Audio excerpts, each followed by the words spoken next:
Hi, I'm Diana Giselle Yanez, host of Highly Sensitive Money. I'm a money coach, certified financial planner, and a highly sensitive person who brings money and social justice together. If you're someone who feels deeply, can endlessly think through how one decision affects everything else, or has ever struggled with all the things that traditional financial thinking leaves out, you're in the right place. In this show, I chat with highly sensitive people on how they handle their money, and with money experts on how they cultivate social justice in their work. Questions? Please go to allthecolors.net and schedule a free 30-minute call. And I'm happy to share resources on investment management, money coaching, workshops, or anything else money and social justice related. Join us in this episode as we explore money and sensitivity while honoring that all of our well-being is interconnected.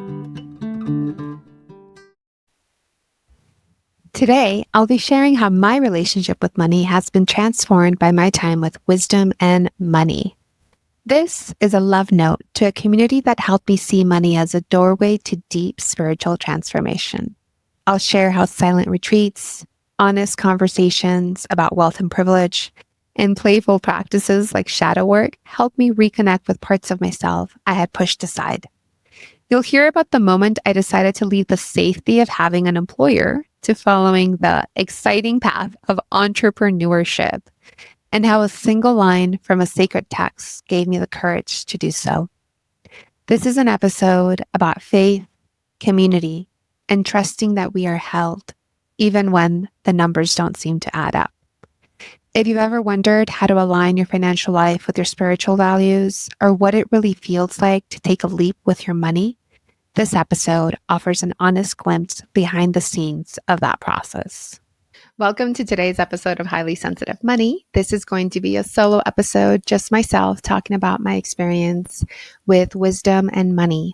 Wisdom and Money is an organization that is meant to show how money can be a doorway to transformation, and that's definitely been my experience with them. I want to share today my experience with them in a way to it's kind of like a love note to Wisdom and Money, but it's also because I know several clients that I've worked with either as an investment manager or as a money coach, and also other people in my profession, other financial advisors that were just looking at what is the spiritual side of money.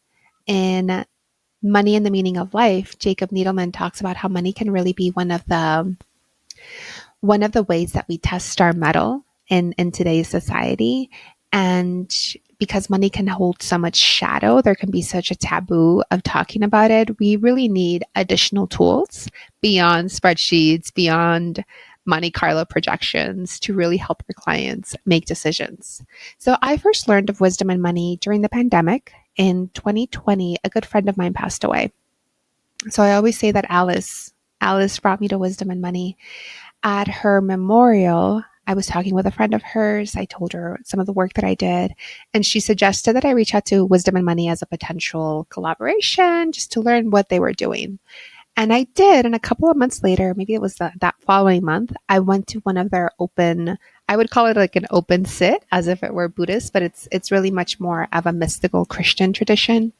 I went to one of their meetings and I was floored when one of the attendees identified themselves as part of the owning class. Now, at the time, I was already working in finance. I was working at a very traditional firm that was very focused on the living out your values through your money. However, they weren't looking at society. They weren't looking at social justice. So here I was at Wisdom and Money, where one of the participants said, my ancestors were owners. And I'm actually recording this today on Juneteenth. So it's just like an extra strength to what that meant. And she was unraveling, what does it mean to have access to wealth that came from harming others?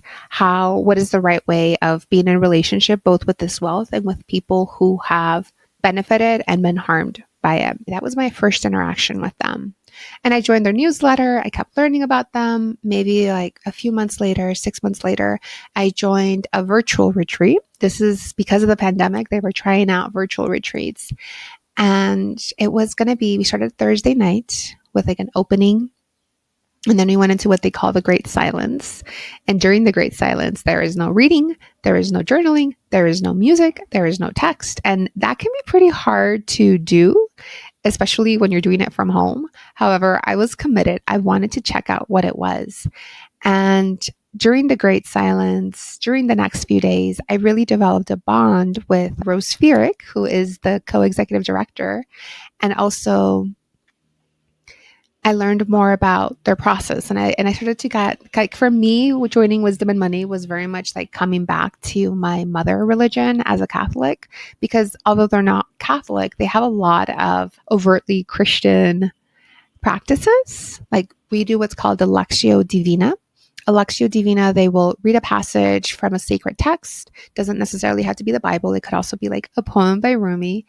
They'll read it through once, and then we go back and read it through again. And the second time, you're invited to pick up what lights you up. You know, what phrase has extra oomph to it that day.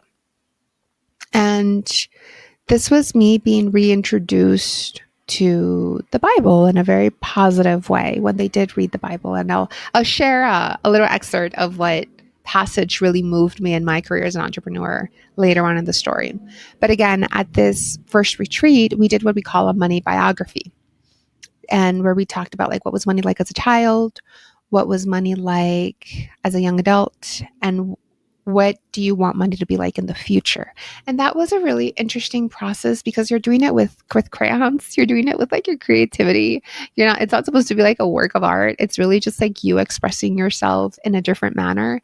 And it was lovely to just start to dive into these conversations. Wisdom and Money has really taught me how to bring more play into money conversations, bring a lot more curiosity. And that first retreat was where I got to start experiencing it. Fast forward, maybe a year and a half later, I attended a second retreat, and this time it was in person. And this retreat was in Duxbury, Massachusetts.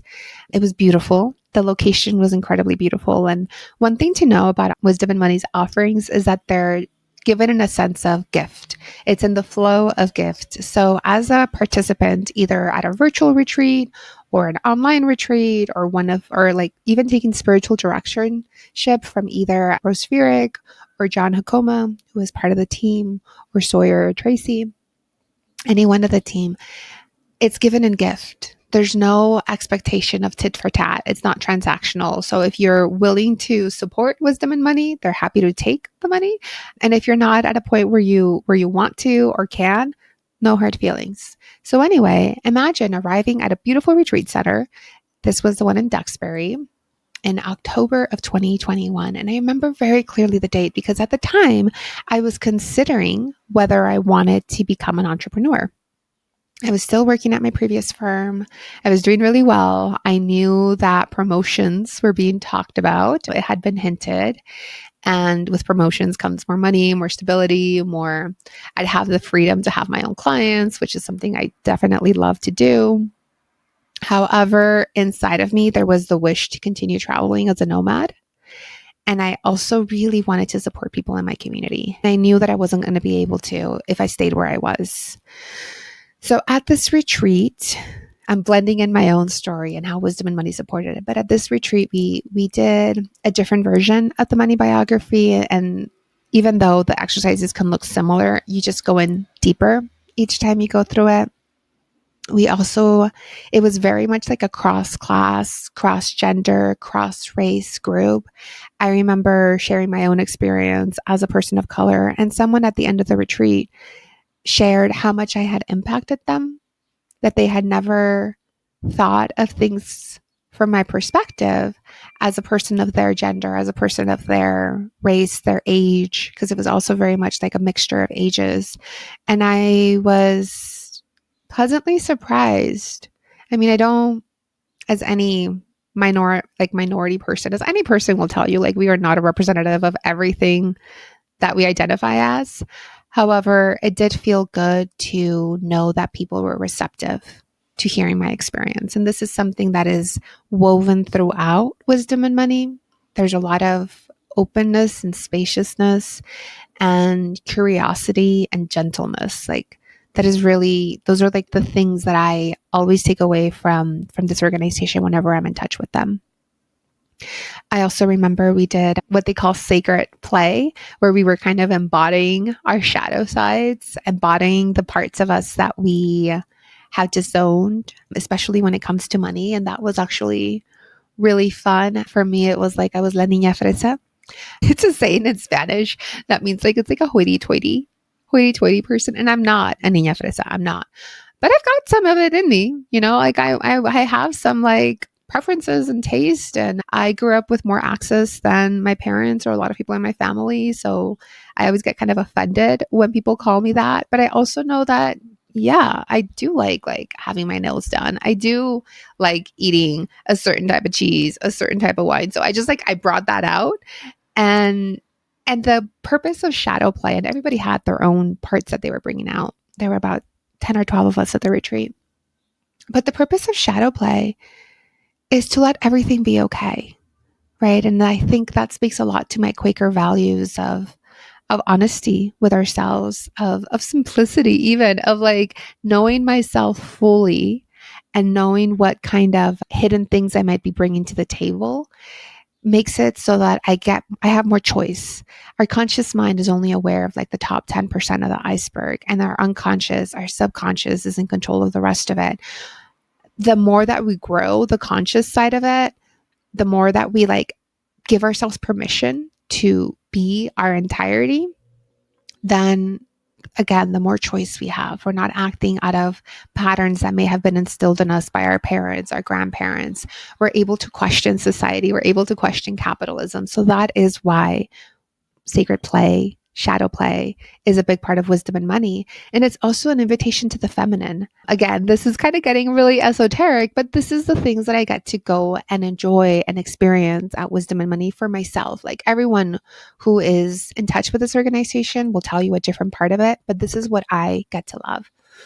And for me, what I've learned, Wisdom and Money is very much in touch with the feminine, and that it is lightly structured, and that it is very focused on like physical well-being. Like, are you comfortable? Are you being well fed?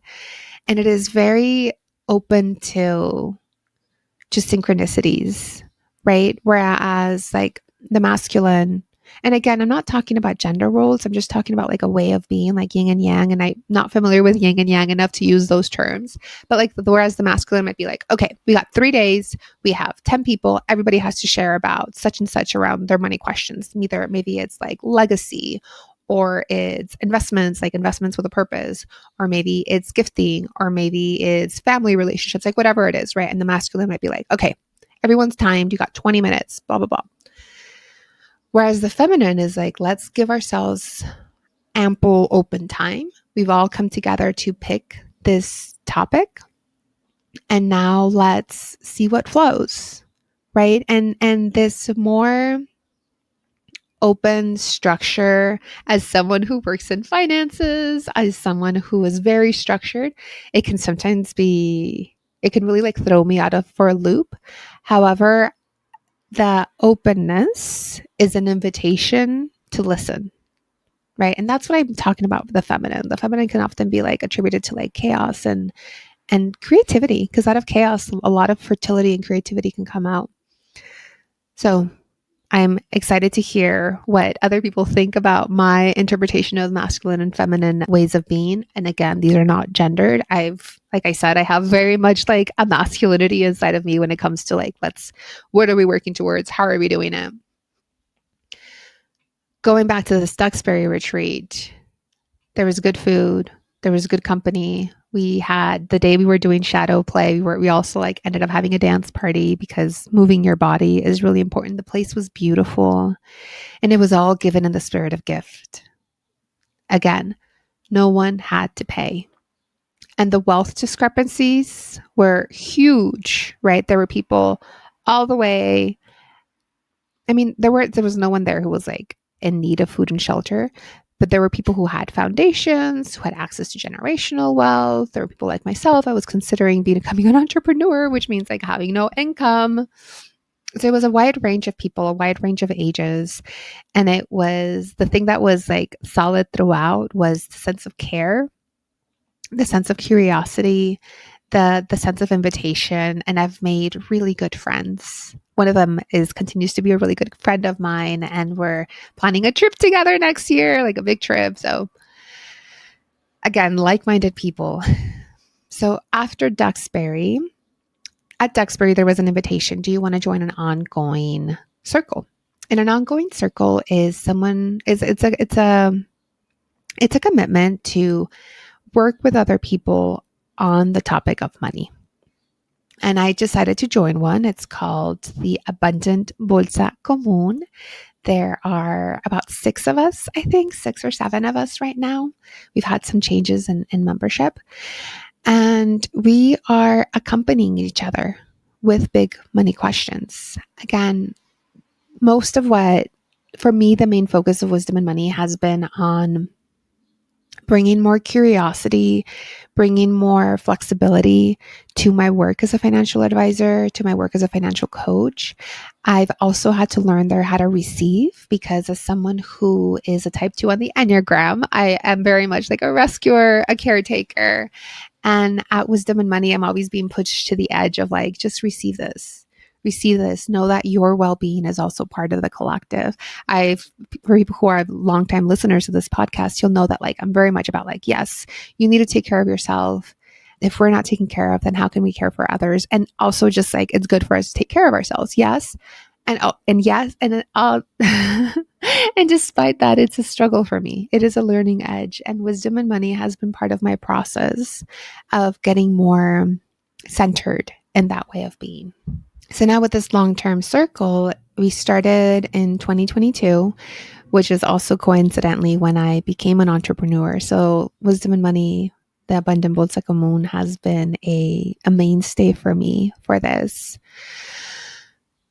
And like I said, we've accompanied each other in getting to know each other's money stories, staying up to date with what's happening, but also we go much deeper than that. We go into like our sense of spirituality and how really truly money can be a doorway to transformation.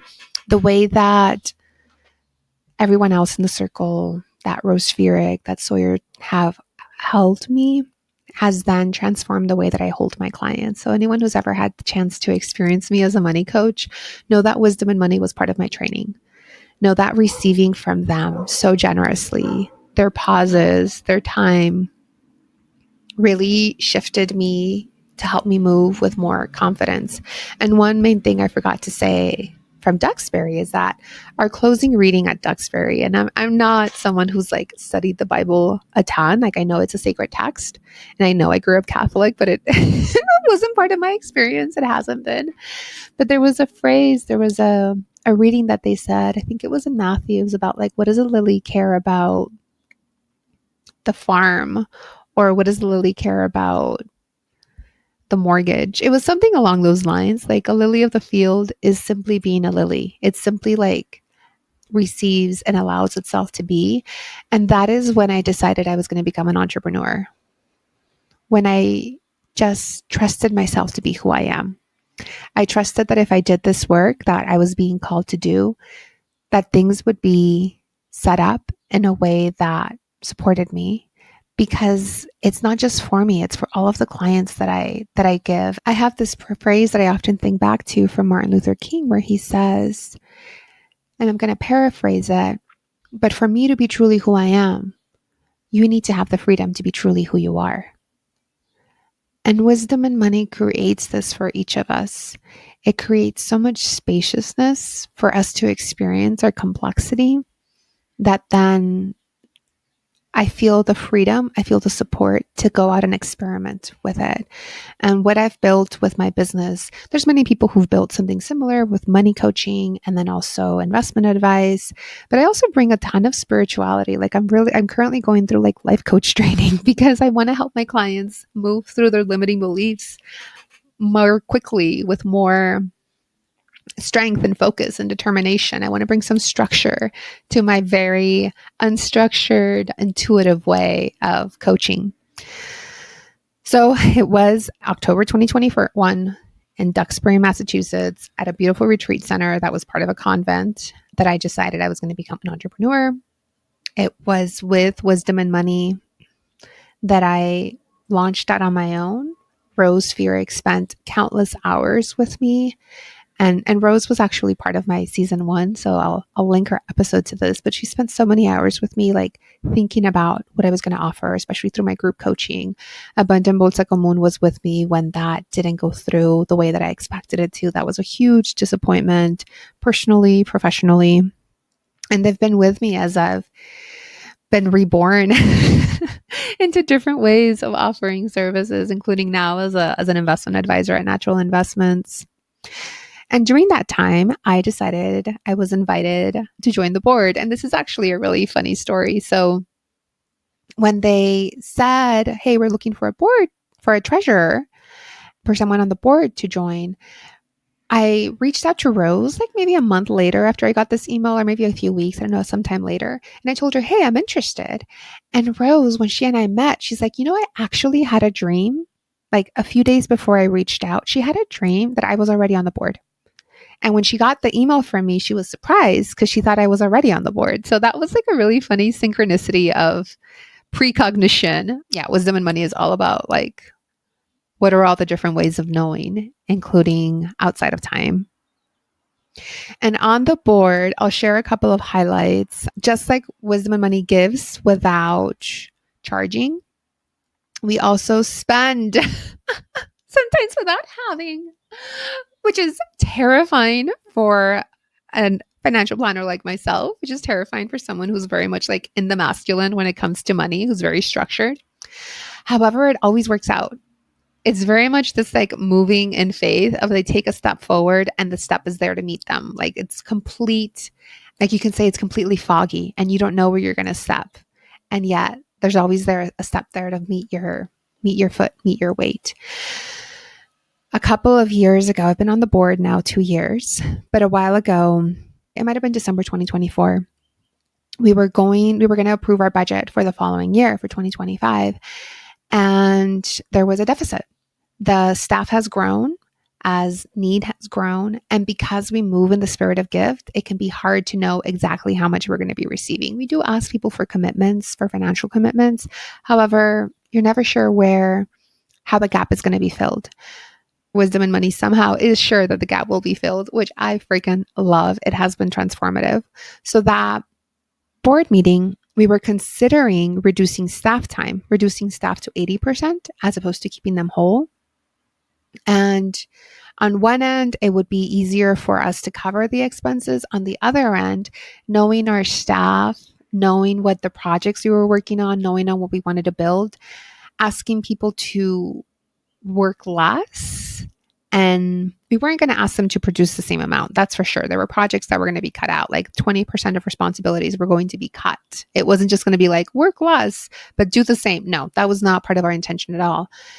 However, the board decided that it was best for us to move in faith and to focus on fundraising, focus on reaching out to our community. We are a community supported ministry where our community decides how to support this ministry, right? Like how much to give, both in time, which is one of the ways that I contribute, and financially, which is also one of the ways that I contribute. And as we were considering this budget, there was an earthquake here in Mexico City. There was a literal earthquake. It's not hyperbole. Like there was literally an earthquake, and earthquakes in Mexico City freak me out because buildings here collapse. My building is from the 70s. It's about 50 years old. Thankfully, it's still strong. Thankfully, nothing happened. But I told everyone there's an earthquake. Like when we were proposing the budget deficit, and I just like told them like there had to be an earthquake for me as your treasurer to feel comfortable moving with a budget deficit. And I'm glad I did. We have moved through with that. It was a good move. A couple of months later, there was a bequest that we didn't know, and the fundraising is now, for the most part, up to where we need it to be. We are right now in fundraising season. As I'm recording this today on June 19th, we need $150,000 in order to be fully covered for the year. So we're pretty close to where we need to be. However, fundraising is still needed. And that's part of the model at Wisdom and Money. They have decided to not have an endowment because they want to move with the flow of the community. As the community needs Wisdom and Money, that is how the community will support Wisdom and Money, right? And we have our prudent reserve. We have people who will help cover a shortfall. But more than anything, it's a really big opening and listening, like listening. What is our community looking for? How can we serve them? And there's also, it's become, as everything has become more politicized, so has wisdom and money. So we're at the edge of like, how do we help people organize and create systemic change? It is really, really true that if we're there to be systemic transformation, there needs to be deep personal transformation. So wisdom and money focuses on deep personal transformation. And we also want to support people as they're moving towards systemic transformation, as they're moving towards how do we activate ourselves, activate the power we do have to create change, to create a world that is more equitable, that creates less pain. And I want to end with a big thank you for everyone in my Abundant Bolsa Común. I want to thank everyone who is a part of the board circle, who is a part of what Wisdom and Money's history, its future, what it will continue to be.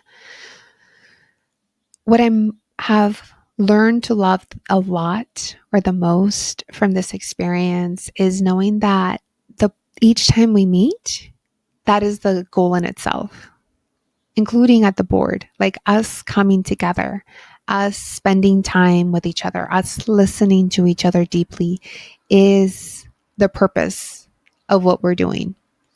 And that everything else that I'm supported to change is a beautiful gift.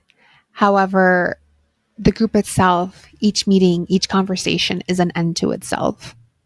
We don't use each other as a way to move ahead or to create something new. Like, we're not exploiting each other at all.